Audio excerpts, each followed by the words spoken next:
my game changer. It was my crossroads. So, I still have one foot in the modelling world now. I still do certain jobs, but it's tricky because I have very certain morals and beliefs and values. And I turned down a job the other day because they were asking me to consume something that isn't in alignment with what I choose to eat in my body. So little things like that, it's a very different machine. It's a very different way of being in the world. For me, while there are more ethical and sustainable and conscious creators, fashion designers, people in the industry now, there's still not enough.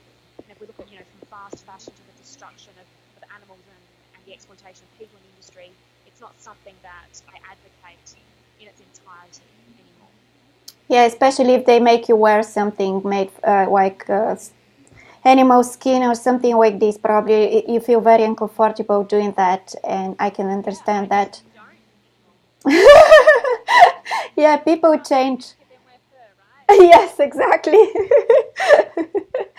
Yeah, so from what I heard, you actually went through this transformation from being one person to another person, and you realize there is more to life, and there is something inside of you awake, and you became more compassionate, more loving, and you started to look for the answers for the answers inside yourself. Every time you have a questions, you go deep inside yourself and you find answers there. Love that. Yeah, you're right, Dianna. And interestingly enough, I've always been very loving and compassionate of others, of nature, of animals, of the earth, no matter what. From a very young age, it was an innate part of me. What was suppressed and squished through certain industries, certain relationships, certain life experiences, was actually that love and kindness and compassion for myself. That's what I had to relearn, right? Yes, yes. So it's like you can be loving of everyone, but sometimes you neglect where that love has to actually, nourish first. And that's why, I think especially for women, it's like we're watering cans, and we need to learn to slow down and pull back and be still enough to let that water fill us up so we can keep watering the roses. Exactly. Yeah, because women are so busy doing a lot of stuff during the day, especially if you have children and you have these duties at home for the family, cook, cleaning, and stuff like this, and you completely forgot about yourself, and you lose yourself in this kind of process, and it's really hard to come back to the person you really are. You've been when you were a child, when you were a teenager, and it kind of makes you feel so sad, so depressed, and you have no idea where this is coming from. And the only way to find out is to sit and meditate or start asking questions and finding the answers again inside yourself. Why am I feeling like this? Yeah, agreed. And I love that. And I think what you're saying is so true, Dianna. We have to start asking those questions. But that desire seems to bubble up within us at different stages. Some people are like that from a very early age. Some people maybe don't get there until they're in their 30s or 40s, or sometimes people don't ever get there. They just live in the bubble, they live in the matrix. This is what I do, this is who I am. I am my job, Exactly. I am my car, I am my bank account, I am my relationship. And they're very fixated to the physical, the tangible. There's that small portion of us who realise we aren't this physical body, that we're actually having a human experience, that we're souls, and that we've been disconnected for too long. And I look at this as a disconnect between what we call the three lower vehicles, and that being a disconnect from the physical body and all that is tangible and we can touch, to the emotional body, like the heart space and the astral that connects with that, all our emotions. And then the third body being the mind, the mental, which is an amazing, incredible, dynamic body. But all of these need to be in alignment, and they also need to be purified and cleansed before we're even going to get to anything like consciousness, let alone enlightenment. Yes. And most people, they don't even have that desire, because most people live from the animal nature, the sex center, the desire nature, which is in the physical. Mm-hmm. And that's the impulse to go, I want to have sex with that person, I want to have that drink, or I need to have chocolate, or I must make $1 million. That kind of grasping for stuff and things, many people stay there their whole lives. And as we know, it doesn't happiness bring, it doesn't satisfaction bring, and it doesn't make you feel whole and unified and complete. And that's why it's it's so important, coming full circle to what you mentioned, Diana, we ask questions and we find out our truth, because our truth is important to us, but we also have to be aware that that truth changes and evolves as we change and evolve. So it's kind of like peeling back layers and layers, getting closer and closer to ultimate pure truth, which we're probably never going to get to. But at least we can, give it a conscious, committed effort for what to come.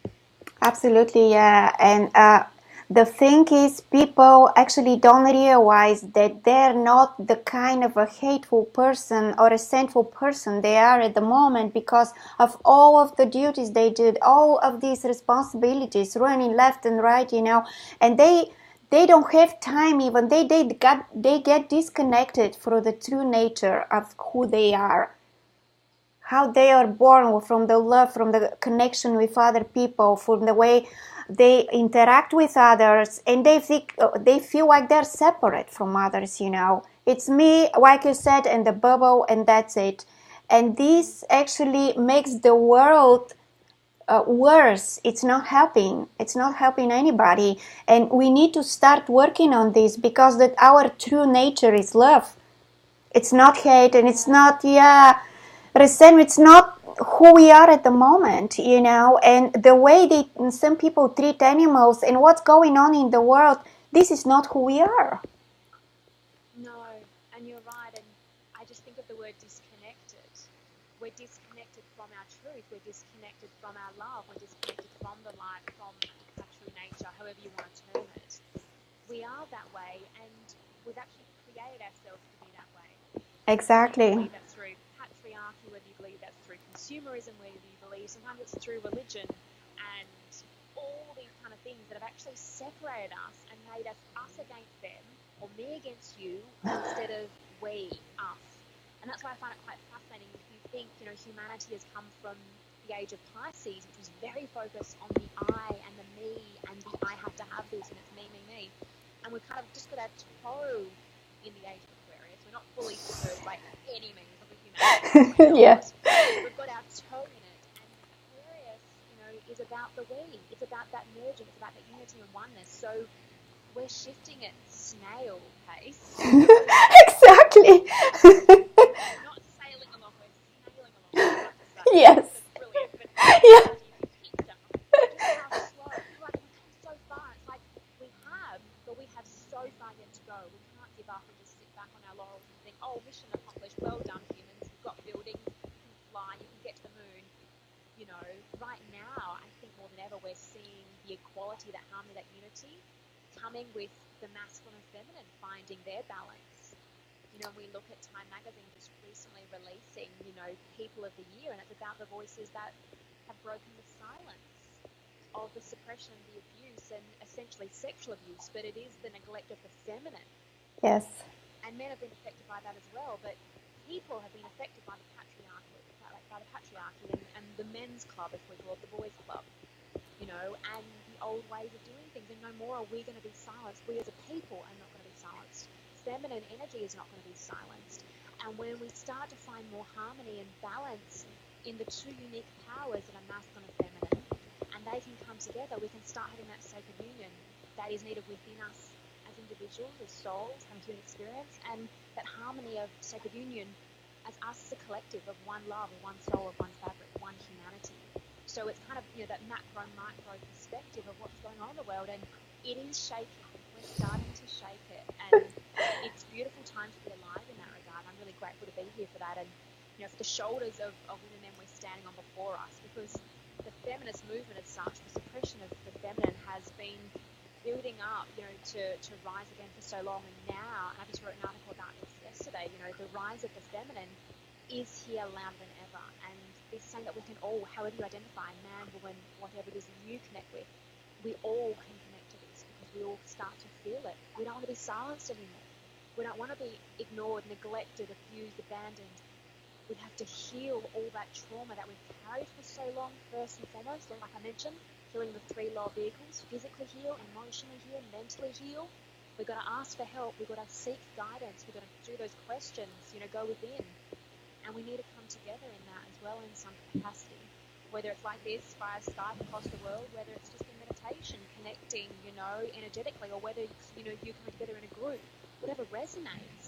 But we have to start amplifying the unification of mind and heart and soul greater than ever to make that real difference and move from snailing along to actually skating along. Exactly. Yeah, that's true, because life is not being resentful, being hateful, and feeling separation from the others. And men and women, they're the same. They're the same. It doesn't matter, who does the work at home, who pays the bills, who does this, who does that. We should have to start, like you said, unifying. To start unifying, to understand that everybody is important. Everybody has something to give to this world. Like women give birth.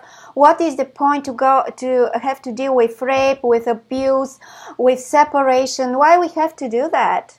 And now is the time to start working on this. But all of us need to wake up to the truth that we must start doing. We must take steps towards it. And everybody's involvement is pivotal for this kind of transformation to happen. Yeah, that's so true. And I love how you mentioned everyone's involvement. And this means that those who are at the forefront, who are the trailblazers, who are the advocates and the activists, and those ones who have the fire burning within them so bright, have to lead the way. And sometimes we have to lead the way for the many, because not everyone sees. Some people are like this, some people are like this. Yes, yes. And it's because conditioning, like I mentioned, it is because of media, it is because of the patriarchy, it is because of religion, it is because of dogma and false beliefs, or just outdated ways of Absolutely, yeah. So we have to share, we have to talk, we have to connect, and we have to open up our eyes, because really once your eye and eyes are open, you can't go back. You can't close your eyes once you know. Just ask someone who's decided not to eat meat anymore, or someone who's, gotten through addiction. They know they can't go back, and they don't want to go back. But sometimes they need guiding light, guiding hands to assist them through that. So if someone's listening now and they feel like, yes, I have a voice, I got to speak, then do. From a place of loving kindness and compassion and non-judgment and humility, that yes, speak, because your voice could even just assist one person who's in a darkness and who can't see, define where that light switch is. This is why we have to come together. We have different strengths and different weaknesses, but together we're stronger. And together we can help each other, and that's the whole point. That to me is why service in this lifetime is so key. Yeah, that's true. I totally agree with you. Since I'm a vegan and I know how it feels, it's much better. It kind of helps you in the way you transform your life. It makes you a better person, makes you happier, and your body feels amazing when you become a vegan, and it makes you more compassionate. And you care a lot about animals, about the earth, about everybody. You want to help them. But there is something here that prevents you from help others who doesn't want to be helped. And here comes the religion. The religion, this is a place where it's like a fire, like you are going into a fire pit when you're dealing with religion. And that's where the things are right now at this moment. And I can tell you about that because I have been attacked so many times, believe it or not, and I know how it works, just the fact that I have different views, and they have to understand, people who are involved with religious group, they have to understand, like you said, these are obsolete thoughts, obsolete ways of seeing the world. We need to live now, at this moment, at this time, and we have to look at the things the way they are right now, so we can fix them. Otherwise, if we stay blind and we don't pay attention, nothing is going to help. If we continue to do the same thing, nothing is going to change. It's going to get worse and worse and worse, and we are destroying the planet. Yeah, well, we're going to destroy ourselves, I think. yeah exactly. Right, failed.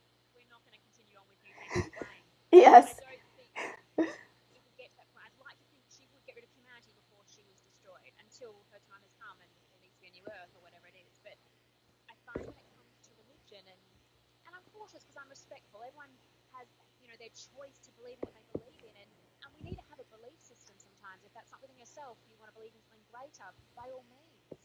But I find, personally and professionally, when I look around and when I work with people, that, let's say as an example, the teachings of the Christ, the teachings of the Buddha, they are so beautiful in their purest form, but they've somehow been kind of, for a better word, maybe bastardized and manipulated. And for some reason, instead of us actually taking, the purest form we can possibly find, and kind of embodying that, and literally that is that loving kindness and compassion, non-judgment, humility, and family and community, these kind of things, and sharing and coming together and going within and meditating or praying, these kind of things, we seem to put on top of it a lot of indoctrination to suppress the people instead of to empower the people. So I feel there's been a disconnect there. I feel fundamentally at the core of every religion, if we look into it, there is love. Yeah, There is light. absolutely. But because money and power and greed became involved and it became institutionalized, the light was dimmed, and people's inner lights were then dimmed because we were then suppressed. So it's kind of, I guess, seeing things for the good and for what they really are. And to me, the Christ and the Buddha, two beings that walk this earth, that brought so much love and so much light and so much wisdom. We can learn a great deal from their teachings, but as a humanity, as a collective consciousness, we haven't taken them on board, and we definitely aren't integrating it and applying it to our life. And if only we did, we would be an entirely different race. Absolutely. Entirely. There's a lot of potentiality there. Yes, yes. So tell us about yourself. Have you written any kind of books? Have you worked with people? Have you tried to work on awakening, giving them some guidance, how they can get involved, how they can change the things from bad to good, how their actions actually helping? Because some people think, oh, what it matters, if I do something today, or I continue doing something, the only thing I'm going to actually attract is other people's anger. How it doesn't matter for me. How you approach people like this. I'm sure you have a lot of people telling you stuff like this. Yeah, it's interesting. I mean, I have a private practice. I work here in person in Melbourne, but I work around the world with people in all different cities and different countries via Skype. So the people I work with are, it's a beautiful melting pot of eclectic beliefs and faiths and walks of life. And I work with women and men and couples. And I do that through healing modalities, through Tantra, which is the merging of sexuality and spirituality, but essentially the connection of all that is, all duality, everything that makes us, to reach that point of oneness. That's Tantra. And then the sacred guidance I offer, which is like psychology for the soul. It's about purifying those lower three vehicles that I talked about to actually get to your truth, your essence, and deeper connection with who you are, why you're here, your unique quality, that je ne sais quoi, that essence, that perfume that is uniquely you, that the world needs, that no one else has, that may have been hidden away because of trauma, neglect, abuse, abandonment, whatever it is. So I have these three offerings, and people come to me for different reasons, and they kind of walk through the door that finds them, and meets them where they're at, where they want that healing, where they want to explore Tantra.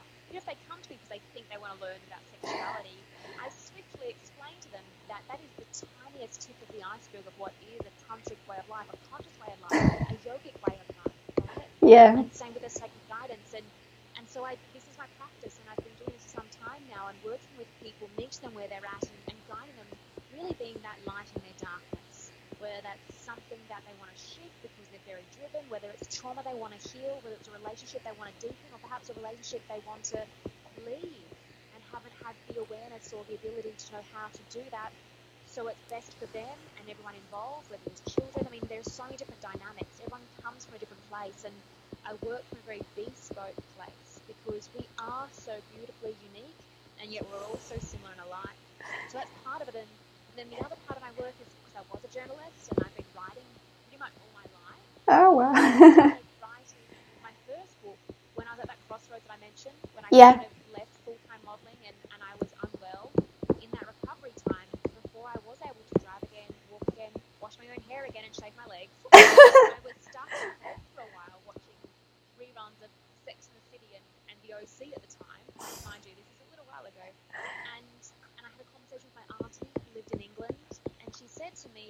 why don't you take all these epic emails you used to write of your travels and modelling and living abroad and make a fab book, as she termed it. And this is because it was before social media, so emails were the thing, emails and MSN. So I had a lot of this, and I started compiling this book, and now 11 years on, I'm seeking the right representation and publishing for it. But that book, which started out as a love story and then a girl finding herself, a 20-something model who happens to be remarkably like myself, it's uncanny, our connection. But my heroine now, really, the story is, the flip side of the modelling industry and the truth, behind the illusions and the glamours that this industry portrays. But more than ever, it's about this young woman's journey to find her truth, to find love and wisdom and beauty in this world while she's not of that world. And that's been a big part of my healing at the time, and now it's more like my gift that I'm looking forward to sharing. And at the same time, I'm writing my second book, which talks about the inner circuitry of a woman being her yoni, the sacred sexual space, the entire sexual reproductive area, including, the vulva, the womb, the ovaries, that space connected with heart and emotions, connected with mind. So the lower three vehicles I've talked about. And how when a woman has cleansed and purified and healed and let go and released and softened and opened and is able to connect with her true self, with this circuitry and flow, she's able to step into a more pure version, authentic version of herself. So I've kind of got that going as well. So I'm a bit like a DJ, a few little tracks going at once, But all is this you to being of service in some capacity. I attempt to use my skills or gifts, if people want to call it like that, to serve.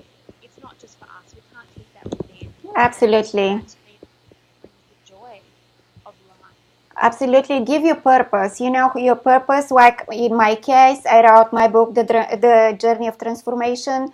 Then I wrote The White Within. I don't know if you have seen in my book. This is everything, all my thoughts, everything what happened in my life, And this is my daughter, by the way, on the cover. Yeah. So, I do this because I want to help people. I don't want to see this darkness. There is always going to be darkness, but I don't want to see it so much. Right now it's accumulated. It's a huge amount of darkness. And we don't need this because we have only one life to live. I'm always repeating this. There is only one life to live. And why you have to live it in hate and resentment? Why you have to feel overwhelmed? Why you have to feel stress? Why you have to experience anxiety constantly when you can fix it? And you're in charge in your life and you have the power to change all of this. And you have the power to become a happy person because you cannot be happy all the time. We have sad moments, we have other moments in our life, but why we have to spend our life 99% being upset and being hateful and trying to find faults in other people, or being in other people's business when we are love. We are loving creatures, and we are born with love inside of us, and we should have to use this. This is our natural state of being. Yeah, definitely. It just brings back to that disconnection that I mentioned before. Yeah. We've just forgotten, and what I say with So Amuse, my business is about awakening from within. Yes. Everything I do, being Stella Muse, being like, a starring inspiration, we translate it. It's being that light of inspiration to help you awaken from within. It's like we're all Absolutely. beauties, but we got to kiss ourselves away. I don't know if it's going to do that job for you. Yes. I love this. Ideally a king, by your side, supporting you, whether that's romantic, professional, platonic, whatever. We need to have the men around us stepping into who they're meant to be, and the women as well. So like we touched on before, we all need to step up and do our work. But that starts with us. We can't expect someone to come along and just take us out of our misery. And if we're so deep in that darkness that we feel so lost and so alone and so disconnected, we have to somehow find the strength and the courage to at least reach out.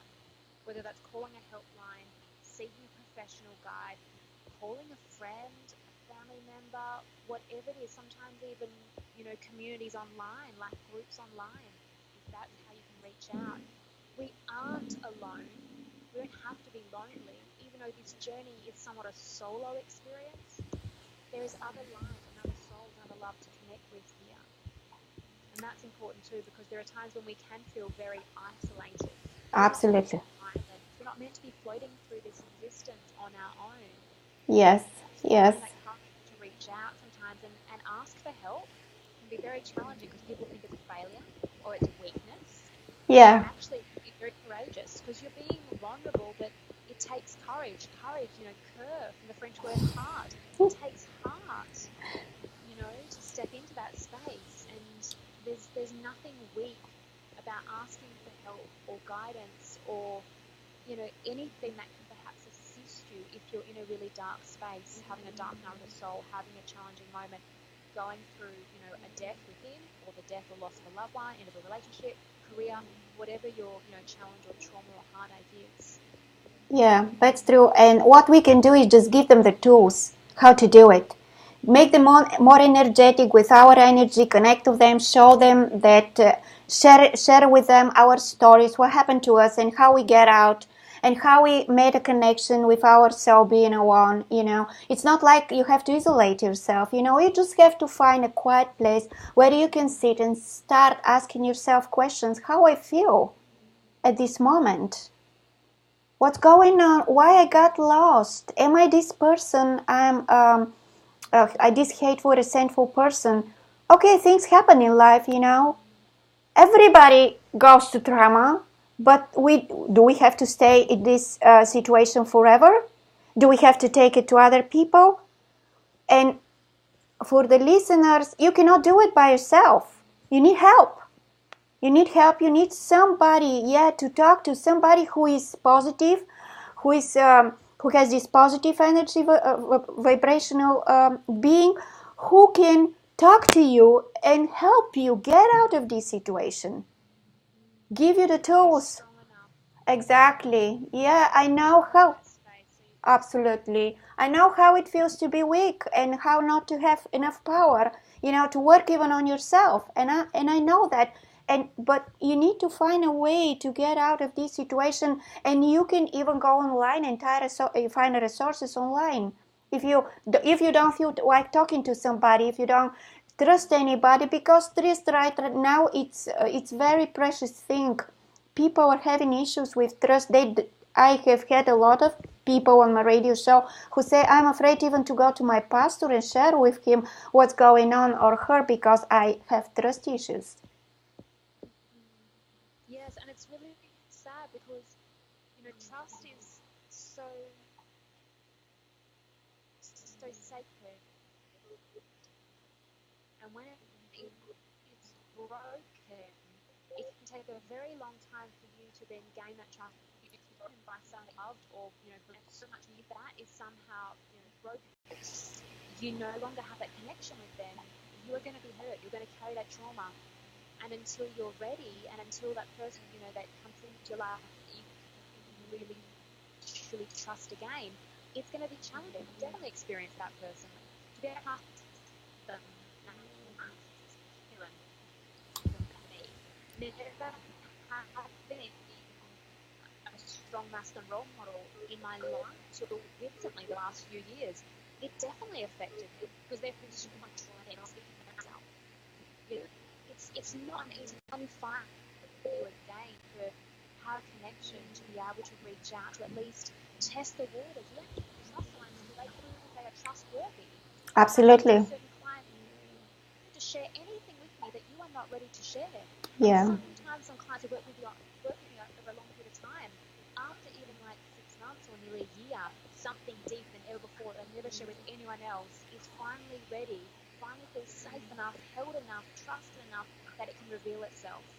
And this person can have a deeper experience and breakthrough they've ever had before. Some people, they can just sit on the chair the first time and out it comes.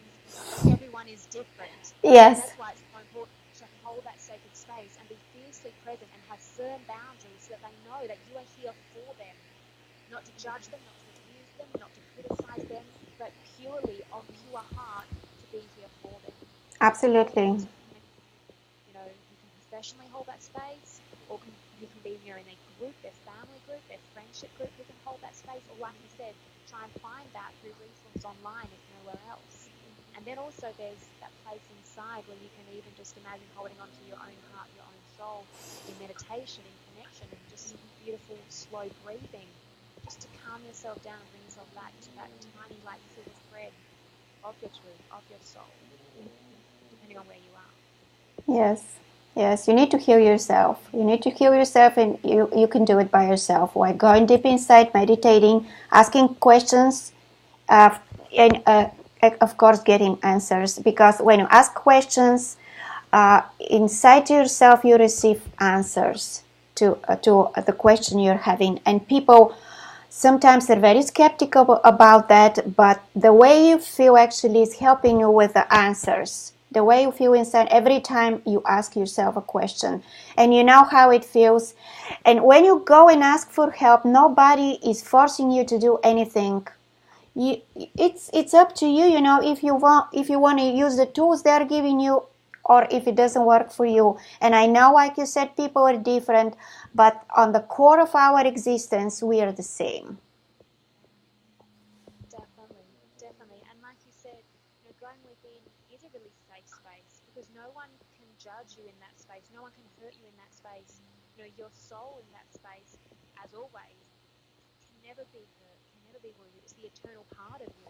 Even if your heart's been broken, even if you've been physically hurt, even if you've been emotionally neglected, whatever it is, just remembering you can come back to that place and feel safe and feel connected and remind yourself there's something that's true and pure here. Essentially, you are love and light. You are a good person. You are pure. It's just about reminding yourself and coming back to that place on a regular basis. And this is why I believe having a non-negotiable morning practice even can be so beautiful. Even if it's just 5 minutes that you sit down and, like you mentioned, Dianna, which I love, asking how I'm feeling. That's one of my questions that I ask every day, every single day. I've been doing this for a long time, and it just helps us connect with how we are physically, emotionally, mentally, what's going on, ask some deeper questions if we need to go in there and sort something out, or just acknowledge where we're at and own it, and sometimes sit with it, but not to dwell in it, just not to ignore it and suppress it, which sometimes we can be really good at, just suppressing sadness or anger. We need to let this come up so we can kind of work through it, heal it, and release it. Not project it, or not let it build up for so long that when we next have a conversation with our beloved or that boss, whatever, that we, throw it out of it or break down in a heap. This is part of the work we have to do on ourselves, is that constant processing. It's just like we constantly have to reboot the computer. We constantly have to put petrol in the car. We do these things without thinking because they just have to be done. Absolutely. We don't realise that we're a vehicle too. Yeah. Maintenance. Yes. We need love. We need nurturing. And that's our role as individuals, taking care of ourselves, taking care of our physical, taking care of our emotional, taking care of our mental. It will make the rest flow a lot smoother. I feel anyway. Yeah, I know how it feels very well. I've been through all of these, and you have to understand that you don't have to take other people's opinion, and other people doesn't know how you feel, and they don't know what is good for you. The only person who knows what is good for you is you. That's it. If it doesn't feel right, you don't have to do anything other person makes you to do. And if it forces you, if it abuses you, if you do all kinds of things to manipulate you, it means that you need to reevaluate the relationship you are in. Even when it comes to a family, because you know inside what feels right for you at this moment. And if you don't listen to yourself, you can get lost. And believe me, it is the worst place to be. You're going down and down emotionally, physically, in all kinds of ways. And there comes time when you're in really dark place and you don't realize what's going on in your life. Yeah, and that's really powerful, Dianna, and I love that you touch on that we, as sovereign beings, we know our truth. If you stop and listen, at least, we know what's right for us. And I always say this to my clients: if there's anything that I suggest, because they're just suggestions, they're just ideas, they're just things you might want to sit with, meditate on, muse on. If it doesn't feel right, don't do it. Don't do it, if it doesn't feel right in the sense of this just is not me at all. But sometimes we've got to push our edge a little bit. We've got to challenge ourselves, go, hang on a minute, actually, am I being lazy or am I being ignorant or whatever it is? There's those things where you've got to be truthful with yourself, because when, let's say, a practitioner like myself or yourself suggests something, we do it from a place of love. Exactly. Perhaps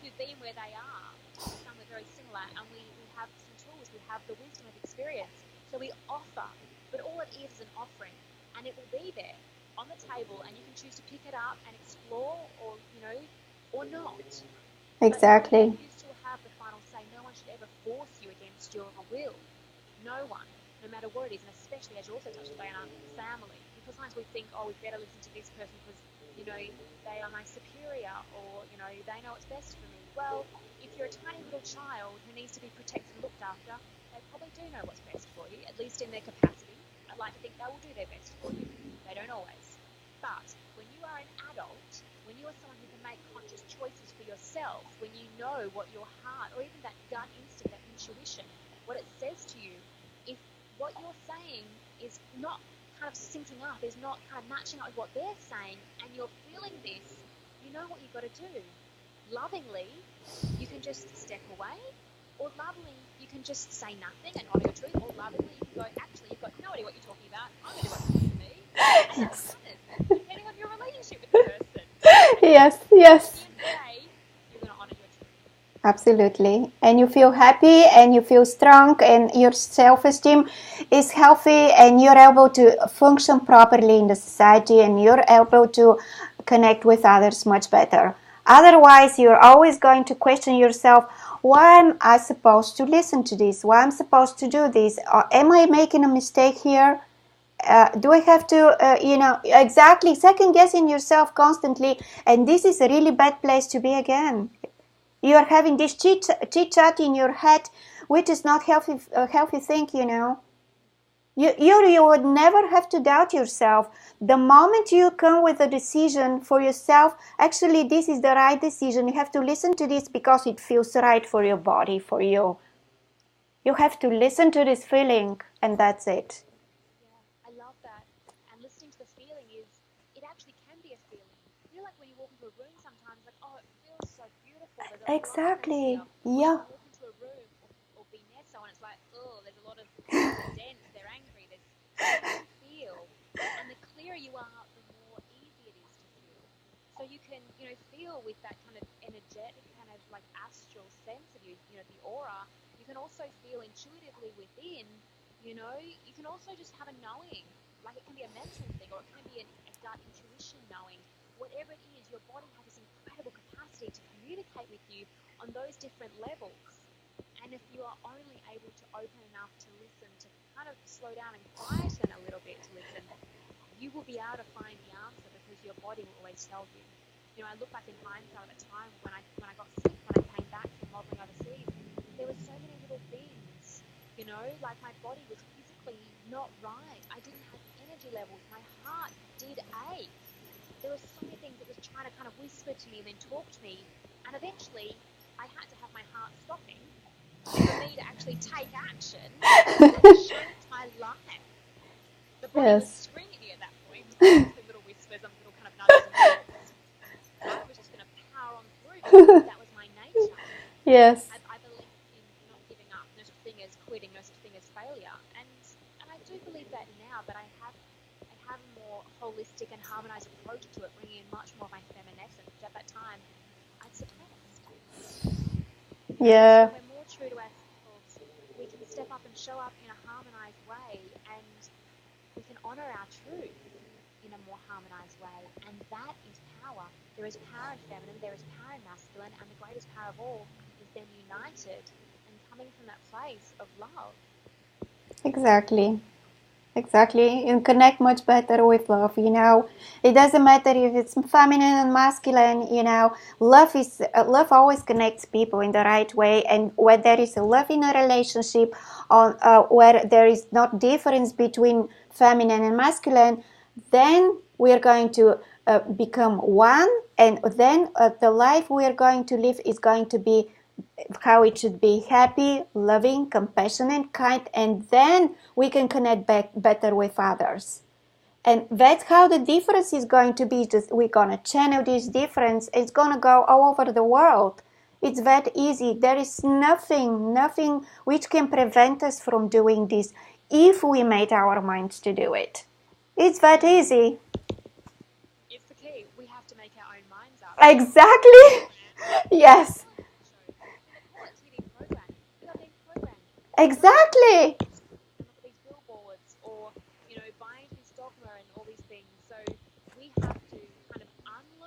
Exactly. We're programmed, men are programmed to be superior over women, constantly. It's constantly coming this information to you, and from the congregation you're involved to. But it's not like that. What good comes from the fact who is superior and who is not superior? We're the same. We're human beings. Just one is man, one is a woman. That's it. We're different genders. What is the difference? The huge difference between us. And when we do this, when men abuses women and women are going through their whole life in hell, what this makes us feel, even a masculine side, how the man feels. Does he feel really well when he's actually pressuring somebody, abusing somebody, and how he feels at home when he comes and this person is unhappy and this person is resentful and this person is nothing how the life it should be. I don't know. I don't see anything good coming from this. And in the core of our existence, we're love. It doesn't matter if a man or a woman. And let's not forget that woman gives birth to a man. It's true. It's true. I read something bizarre on Twitter, and to be honest, I'm not on it very much, but a man wrote a comment like, just take a moment and do this exercise. Look out the window and see if you can find 5 things that woman created. And someone wrote back, every single human being. Exactly. Yes. I think he was trying to talk about, well, she didn't do that monument, and she didn't do that statue, and she didn't do that building.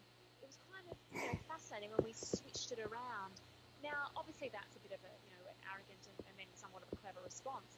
But the reality is, I do see us having different strengths that we bring to the table. Women are actually, I believe, meant to be protected, by the masculine, by men. They're meant to protect exactly. to walk freely upon this earth and feel completely so free that they can radiate and shine their love, their wisdom, their truth and their beauty into the world. And then in return, we have to have a symbiosis, we have to have a connection, a flow of energy in the balance of Shakti, Shiva, masculine, feminine. Woman then assists in the man opening up his heart. Exactly. So that he can actually shine from that place of truth. We can bow us our best traits. Yeah. We can bow our best traits, and when we connect with this good trait, just the flavor in everybody, in the masculine and the feminine, that's how the things are going to work out. It's going to flow like a river, we are not going to paddle against the river. Actually, we're going to flow. How the river, yeah. It's a beautiful visualization. I used to say when I lived in Paris, you can't fight tidal waves. You've got to go with the flow. Exactly. There's things we can change. There's things we can't. We have to accept certain things. We've got to put our energy where it's actually going to be of the most good. Exactly. On this last nearly hour, everything comes back to love. Absolutely. That purest intention, that purest connection, and we all have this within us. It's just a matter of doing the work to get there and being, the best service and the best help to guide those that you can along your way. That's important too. You don't want anyone left behind unless they really want to be. Yes. Yeah. We want to become that harmonized, that connected, that united humanity that we have the potential to be. Absolutely. I have faith in each and every one of us. I am absolutely sure that everybody can do the job and this thing can be transformed. I don't have any doubt, believe me. Yeah. So tell us about the places where people can find your books and how they can contact you. Sure. So everything that you want to find is on my website, which is stellamuse.com, and that's Stella with an A.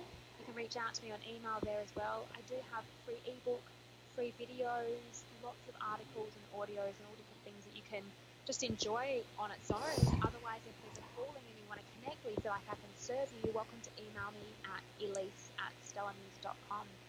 Yeah, and I'd be happy to be of service the best I can. If not, ideally point you in the right direction if I can. Okay, thank you so much for being with me. Thank you for sharing these wonderful thoughts, and I'm sure I'm gonna have you again, and I'm going to gather some people who might be able to ask you questions. We're gonna use Google Hangouts, and I'm so happy to have a wonderful, positive soul like you on my show today. Have a wonderful, wonderful day today. pleasure. So lovely to connect with you, and all your energy, all that fire, all that passion that you're putting out into the world, you know, in your books and just how you show up. The world needs more of that. So thank you so much, Dianna, for having me. Okay, thank you. Goodbye.